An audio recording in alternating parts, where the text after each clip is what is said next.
আমার জীবনের first time ট্যুরে যাওয়া। আমি এর আগে কখনোই কোথাও ট্যুরে যাইনি। ফার্স্ট টাইম যাওয়া আর ফার্স্ট টাইম অভিজ্ঞতা আপনাদের কাছে শেয়ার করব। অবশ্যই পুরো ভিডিওটা দেখবেন। হ্যালো এভরিওয়ান, আসসালামু আলাইকুম। আপনারা সবাই কেমন আছেন? আশা করি অনেক ভালো আছেন। আলহামদুলিল্লাহ আমিও অনেক ভালো আছি। তো আজকে বলবো আমি মাওয়া ঘাটের কথা আর আমার জীবনে ফার্স্ট টাইম ট্যুর এটা। তো অনেক কিছুই না জানা থাকে। জীবনের ফার্স্ট টাইম অনেক কিছুই শিখায়। যেমন আমি জানতাম না এটা আসলে কখন ছাড়বে। তো আমরা যে টিমটা গিয়েছিলাম আমরা কিন্তু কেউই জানতাম না কখন লঞ্চ ছাড়ে। যারা জানে তারা কিন্তু অনেক লেট করে আসছে আর আমরা অনেক সকালে চলে আসছিলাম। আর যেহেতু এটা আমাদের বাড়ির পাশে না, গাড়ি ঘোড়ার জাম থাকতেই পারে, এই জন্য ভেবে চিন্তে অনেক সকালবেলা রেডি হয়ে চলে আসছি। আর এত সকালে আসছি, একটু একটু শীত ছিল তো খুব কষ্ট হয়েছে রাস্তা দিয়ে আসতে।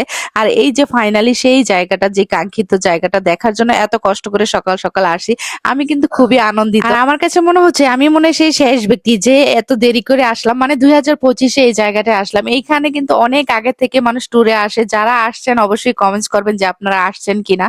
আমার মনে হয় এটা সবারই পরিচিত এক জায়গা, কিন্তু আমার কাছে খুবই নতুন আর আমি অনেক কিছুই অজানা ছিলাম।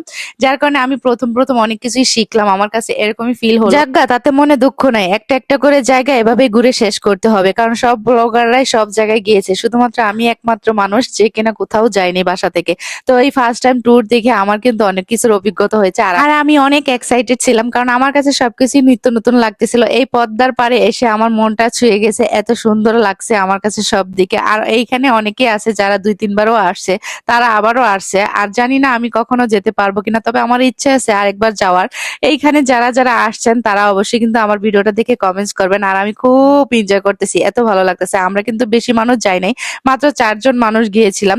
যাক, আল্লাহ ভরসা, এই যে এসে পৌঁছেছি। আর ভিতরটা এত জমজমা, এত সুন্দর, মনে হয় যে একটা 5তলা ফ্ল্যাট, এত সুন্দর লাগলো। আর এমনিতে আমার লঞ্চ খুব পছন্দ, কারণ আমি যদিও বরিশালের মানুষ না, আমার কাছে মনে হয় বরিশালের মানুষ অনেক ভাগ্যবান, কেননা আমি তাদের লঞ্চ গুলো দেখছি, এত সুন্দর লাগে।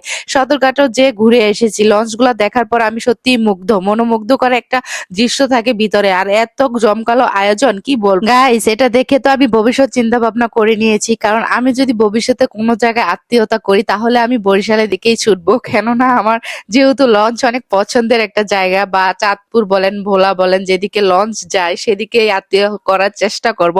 তো যাক, আল্লাহ ভরসা কি হয় জানি না। এই যে আমরা ফাইনালি কিন্তু আমাদের টেবিলে চলে আসছি।